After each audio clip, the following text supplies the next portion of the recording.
তোমরা সবাই কেমন আছো? আশা করছি সবাই খুব ভালো আছো। আমি তোমাদের আশীর্বাদে বেশ ভালোই আছি। একজন আমাকে বলেছে যে তোমার ছেলে যদি অতই অসুস্থ তাহলে তুমি পার্লারে যাচ্ছ কি করে, চুল কাটাচ্ছ, ভ্রু প্লাক করছো, এদিকে বলছো তোমার বাচ্চা অসুস্থ, ঢং দেখলে আর বাঁচি না। তো বন্ধু, তোমার একটা কথা বলি, তুমি যদি আমার ঢং দেখলে বাঁচার ইচ্ছেটাই হারিয়ে ফেলছো তাহলে তুমি আমার ভিডিও দেখো না, ঠিক আছে? তো আমার ছেলে আগের থেকে অনেকটা বেটার আছে, আমি এটা ভিডিওতে কিন্তু বলেছি। তবে ওর মেডিসিন এখনও চলছে, আর যার মেডিসিন চলে তাকে যে সুস্থ বলা হয় সেটা আমার জানা ছিল না, তাই আমি বলেছি ভিডিওতে যে ও এখনও পুরোপুরি সুস্থ নয়। তুমি আমার রেগুলার ভিডিও দেখো না, সেটা আমি তোমার কথাবার্তা শুনে বুঝে গেছি। যাই হোক, ওইসব কথা বাদ দাও। দেখো, আমি হরলিক্সটাকে সোজা চলে এসেছিলাম রান্না করতে, কারণ আজকে একটু ঘুমতে করতে লেট করেছি। আর জানো, যেদিন ঘুমতে করতে লেট করি না, সকালের খাবার হিসেবে ওই তো মুড়িটাই খাই। এখন তো মুড়িটাই আছে, মনে হয় এই মাসটা চলে যাবে, তারপর থেকে তো আমাকে রুটি আরে করতে হবে। যেহেতু এই মাসটা মুড়িটা চলে যাবে তাই অতটা কিছু আমাকে করতে হয় না। তো হচ্ছে ওই যেদিন ঘুমতে করতে লেট হয়, আলু সেদ্ধ, আলু ভাজা, এই সমস্ত শর্টকাট জিনিসগুলো করে দিই। তো আজকে আলু ভাজা করবো আর কি। তোমার ভাই দেখো ঘুম থেকে উঠে গিয়েছে, ওকে খেতে দিয়ে দিয়েছি, আর তারপরে চলে এসেছি তোজোকে ঘুম থেকে ওঠাতে। সকালে আমরা খাওয়া দাওয়া করবো, তোমাদের দাদাভাই হচ্ছে না খেয়ে চলে যাবে, সেটা কেমন জানি একটা লাগে, আর ভালো লাগে না। সকালে বাড়ি থেকে মানুষ কাজে যাবে, সেটা যদি না খেয়ে যায় তাহলে বাড়িরও একটা অমঙ্গল, তাই না? সব জায়গাকে যদি নিজের বাড়ির মতন ভাবো না, তাহলে হচ্ছে সেই জায়গাতে না মন বসাতে বেশিক্ষণ টাইম লাগে না। তো হচ্ছে দেখো, আমি এখন চলে এসেছি উঠানটা ঝাঁট দিতে। এখন কিন্তু তোমার দাদাভাই কাজে চলে গিয়েছে, তো আমি তারপর এসেছিলাম উঠানটা ঝাঁট দিতে। তোমার দাদাভাই দেখলে না, ও একটু বকাবকি করে। যেহেতু আমার সিজার মাত্র 5 মাস হয়েছে, আমি মানে উঠোন ঝাঁট দিই, জল দিয়ে ধোই, এই সমস্ত দেখলে তোমার দাদাভাই অনেকটা রেগে যায়, তারপরে চেঁচামেচি করতে থাকে। তো যাই হোক, ও গিয়েছে, তো এখন আমি উঠানটা ঝাঁট দিচ্ছি। আসলে কি বলতো, উঠানের মধ্যে তুলসী মন্দির এখন করে দিয়েছি, তো সেই জন্য মনে হয় বাসি উঠোন থাকবে, আর তুলসী মাকে খেতে দেবো, তো সেই জন্য আর কি উঠানটা আমি রোজ ধুয়ে দিই। আর নোংরাও থাকে, ধুয়ে দিলে একটু পরিষ্কারও হয়ে যায় আর কি। আর বাইরেরটা আমি আগে ধুতাম না, কিন্তু এখন আমি রোজ ধোই, কারণ আমি মানে ইউটিউবে ভিডিও যেহেতু দেখি, আমি একটা জিনিস দেখেছিলাম যে বাসি দুয়ার আর কি রাখতে নেই নাকি, তো সেই জন্যই আমি আর কি প্রত্যেক দিন এটা ধুয়ে দিই। আর দেখো, ধুলে হয়তো নিজেদের জায়গাটাই ভালো থাকবে, তাই না? এটা তো খারাপ কিছু নয়। তো এই যে দেখো, আমি এখন বাইরেটাও ধুয়ে চলে এসেছি, এখন এসেছি ঝাড়ু দিতে, পুরো ঘরটা ভালোভাবে ঝাড় দিয়ে নেবো। আজকে সকালে উঠে যে ঝাড়ু দেবো সেই কাজটা করিনি আর কি, খাওয়া দাওয়াটা আগে করেছি, বললাম যে দেরি হয়ে গেছে সেই জন্য। তো এখন চলে এসেছি ঝাড়ু দিতে। তবে একদিকে না দেখলাম ভালোই হয়েছে, খাওয়া দাওয়া করে নিয়েছে তোমাদের দাদাভাই, তারপর তোজো উঠে গেছে, তো আমি বিছানাপত্র সব কিছু ঝেড়ে নিতে পেরেছি। নইলে পরে আবার বিছানাটা ঝাড়ি, তো তখন আবার ধুলো পড়ে। তো আজকে তো সব কিছু হয়ে গেছে, তারপরে ঝাড়ু দিচ্ছি। তো এই জিনিসটা বেশ আমার ভালোই লাগলো, মনে হচ্ছে রোজ রোজ আমাকে এই কাজটাই করতেই হবে, তাহলে হয়তো আমাকে আর বারবার ঝাড়ু দিতে হবে না। 2-3 বার করে একই কাজ করতে না খুব বিরক্ত লাগে, তার থেকে একবার করব, সেটা ভালোভাবে হয়ে যাবে, ভালো কথা। তো এই দেখো, এখন জল ভরে নিচ্ছি, হচ্ছে সান মুছবো আর কি, তো সেই জন্য আর কি সান মোছার জন্যই জলটা ভরছি। আজকে না আমি যেহেতু ঘুম থেকে উঠতে একটু লেট করেছি, আগের দিন রাতের বেলায় না আমি এখন নলটা ছেড়ে দিই, তো একটা বালতি যেহেতু পাতা যাবে, তো 1 বালতি জল ভরা হয়েছে। আর হচ্ছে বড় যে চৌবাচ্চাটা আছে সেটাতে কিন্তু 1 চৌবাচ্চা জল আমি ভরে দিয়েছি। আমি আর কি ঘুম থেকে উঠতে পারবো কি পারবো না সেটা তো কোনো ঠিক ঠিকানা নেই আমার, তো সেই জন্য আমি রাতের দিকে নলগুলো সব খুলে রেখে দিই। চৌবাচ্চাটাতে 1 চৌবাচ্চা হয়েছে, তাহলে আমার কোনো টেনশন থাকে না, ঠিক আছে? 2-3 দিন ধরো কষ্টে ভুগেছি আমি, সেই জন্য সেই জিনিসটা আমি আর করি না, ঠিক আছে? তাই দেখো, আমি এখন সানটান ভালোভাবে মুছে নিচ্ছি। আর তোজো না সকালে ঘুম থেকে উঠেছিল, কিন্তু তারপরে হচ্ছে আমি একটু খাওয়া দাওয়া করিয়েছি, ওষুধ খাইয়েছি ওকে, তখন ও না আবার ঘুমিয়ে পড়েছে। তো সেই ফাঁকে আমি চলে এসেছি এই সমস্ত বাকি কাজগুলো সেরে নিতে, কারণ ও তো ঘুম থেকে উঠে গেলে ওকে টাইমটা দিতে হবে পুরোপুরিভাবে, ঠিক আছে? এখানে ওর সঙ্গী বলতে আমি আর ওর বাবা, তাই না? তো আমরা যদি কাজে ব্যস্ত হয়ে পড়ি তাহলে তো বাচ্চাটা মনমরা হয়ে যাবে, তাই না? তো যতটুকু পারি আমি তোজোকে সময় দেওয়ার চেষ্টা করি কাজের ফাঁকে ফাঁকে, ওই জন্য সকালে ঘুম থেকে উঠে কাজগুলো ঝটফট সেরে নেওয়ার চেষ্টা করি, তাহলে তোজো যখন উঠবে তখন পুরোপুরি সময়টা আমি ওকে দিতে পারবো। তো এই যে দেখো, এখন চলে এসেছিলাম আমি বাইরে, আর বারবার দেখছিলাম তোজো উঠে গেছে কিনা।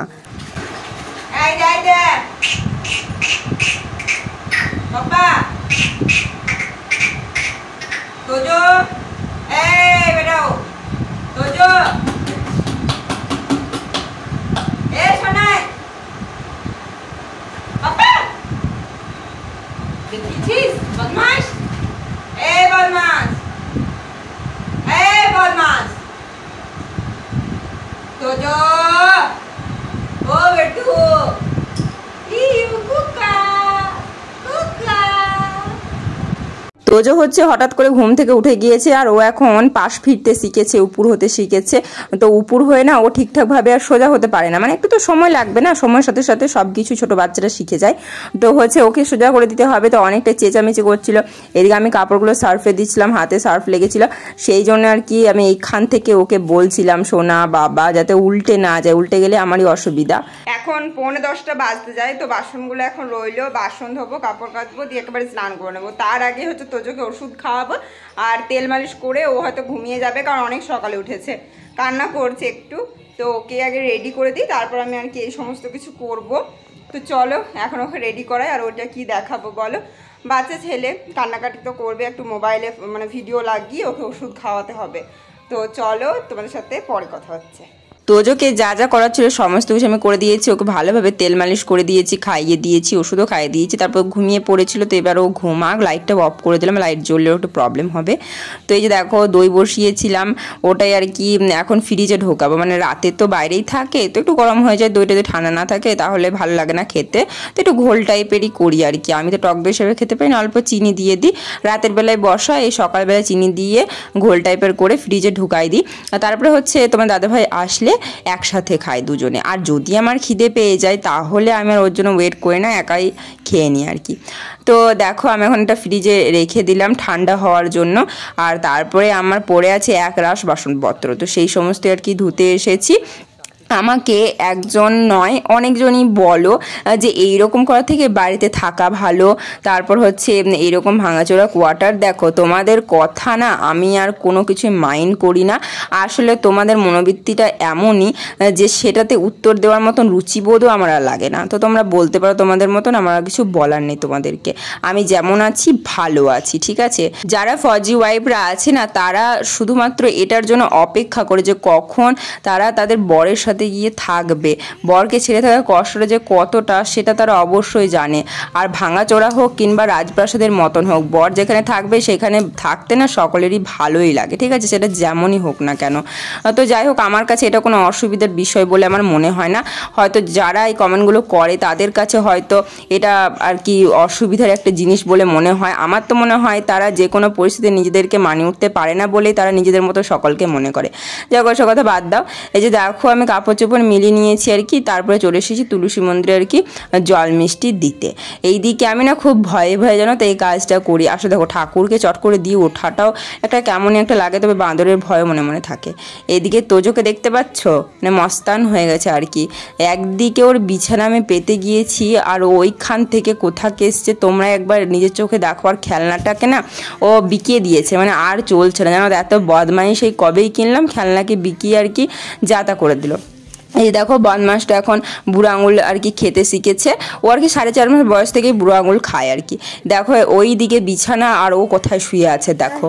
তো যাই হোক তোজোকে স্নান করিয়ে রান্নাবান্না করে ভিডিওটা করেছিলাম। এদিকে ঢ্যাঁড়স ভাজা করেছি, এদিকে আলু সেদ্ধ, এদিকে হচ্ছে বিরিকলাই ডাল, গরমে বিরিকলাই ডাল খাওয়াটা খুব ভালো। এদিকে টমেটোর চাটনি করেছিলাম সর্ষে দিয়ে আর কি, আমাকে মা বলে দিয়েছে। এদিকে ডিম ভাজা।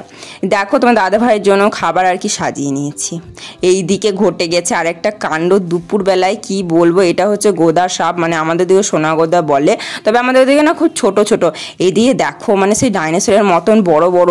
তোমার দাদাভাই তো বুঝতেই পারেনি, আসলে মাটির মতন কালার তো তুলসী মন্দিরে ওই জায়গাটাতে না বসেছিল। আসলে গরমকাল তো তো হচ্ছে ঠান্ডা থাকে মাটিটা, আমি তুলসী মন্দিরে জল দিই, তো ওইখানে যেন তো বসেছিল কত বড় তোমরা দেখতে পাচ্ছ। তোমার দাদাভাই যদি বাড়িতে না থাকতো তাহলে আমি তো মানে যা তা অবস্থা আর কি আমার।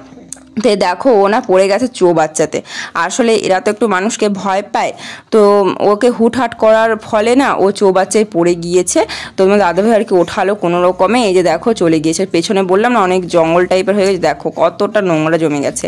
এদিকে দেখো একটু ঘি করে নিচ্ছি আমি, হচ্ছে সর একটু রেখেছিলাম, তোজোকে কাজল দিত আমি, তো বাইরে থেকে কেনা ঘি দিয়ে কাজল পারবো সেটা নাকি উচিত নয় আমার মা আরে বলে, সেই জন্য বাড়িতে একটু সরটা জমিয়েছিলাম, যতটুকু বাটিতে দেখতে পাচ্ছ ওইটুকুই সর ছিল, আমি কিন্তু ঘাঁটিনি, ওই বসিয়ে দিয়েছিলাম আগুনে। তো এই অল্প মতন একটু ঘি হয়ে গেছে, যাই হোক কাজলটা পাড়া হয়ে যাবে।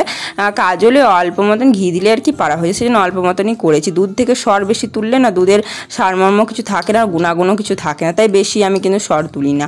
তো এই দেখো এখন এসেছি, ম্যাগি করেছিলাম তো সেটাই আর কি প্লেটে সাজিয়ে নিয়েছি তোমার দাদা ভাইয়ের জন্য। আমি আজকে শসা আর পেঁয়াজটা না আগে তেলে খড়া খড়া করে ভেজে নিয়েছিলাম, তারপরে ওপরে ছড়িয়ে দিয়েছি, আর এদিকে একটু টমেটো কেচাপ দিয়ে দিয়েছি। তোমার দাদা ভাই হচ্ছে বিকালে আর কি কিছু মুখরোচক খাবার খেতেই ভালোবাসে, আর এদিকে আমিও ওই রকমই, তো আর কি ম্যাগি করেছিলাম আজকে। আর এদিকে এখন যাচ্ছি তোজোকে ডক্টর দেখাতে, ওর চেক আপ আছে, ঠিক আছে, 3 দিন পরে আর কি ওর চেক আপ ছিল, তো আজকে সেই ডেটটা পড়েছে, তো এখন যাচ্ছি ওকে নিয়ে চেক আপে। এই যে এত সমস্ত কাজ করে আবার অত দূর যেতেও না খুবই বিরক্তিকর লাগে। যাই হোক আমার ছেলেটা সুস্থ হয়ে যাক, এটাই আমি চাই। তো এই দেখো আমরা এখন যাচ্ছি, ঠিক আছে, ডক্টরের কাছে। তো 7 কিলোমিটার দূর আমাদের কলোনি থেকে। তো এই যে দেখো এখন চলে এসেছি, আর তোজোকে নিয়ে বসেছিলাম, তো ভেতরে এত গরম করছিল কি বলবো তোমাদেরকে, যা তা গরম পড়ে গেছে। এইদিকে তোমাদের ওইদিকে কেমন গরম সেটা আমাকে কমেন্ট করে কিন্তু বলবে। আর আজকে ছিল হাট, মানে কি বলবে একসাথে অনেক ঝামেলা। দেখো তোমার দাদাভাই এসেই হাট করে চলে এসেছে, তারপরে আবার যাচ্ছে দুধ আনতে। সন্ধে হয়ে গেছে বুঝতেই পারছো দেখে বাইরেটা। তো এই দেখো আমি এখন সমস্ত কিছু বার করে নিচ্ছি, মানে কী কী এনেছে না এনেছে দেখে নিচ্ছি। আমি এখন না ফর্দ করি না, মানে তোমার দাদাভাই যা ইচ্ছে হয় ও সেইগুলোই আনে, তবে যা আনে আমার আর কি সবই পছন্দই হয়। আর ওকে বলেছিলাম আইসক্রিম আনতেও মনে রেখেছে। তো এই দেখো আমার জন্য 2টো আইসক্রিম নিয়ে এসেছে। আমি তো আজকে বেশ খুশি, আমার না আইসক্রিম খেতে চকলেট খেতে খুবই ভালো লাগে। আমি অরেঞ্জ ফ্লেভারে আইসক্রিম আনতে বলে তো একটা অরেঞ্জ ফ্লেভার এনেছে, আর এটা নিজের ইচ্ছা এনেছে, তবে আইসক্রিমটা এতটাই টেস্টি ছিল কি বলবো। রাতের বেলায় আবার আমাকে ডিমের ঝোল করতে হয়েছে, একটু গাঢ় গাঢ় করে করেছি। আর এই দেখো খালি ছিল ফ্রিজটা, আমি এখন সবজি ভরে নিয়েছি। তো বন্ধুরা বলবে ভিডিওটা কেমন লাগলো, তো তোমরা সবাই ভালো থেকো, দেখা হবে নেক্সট ব্লগে।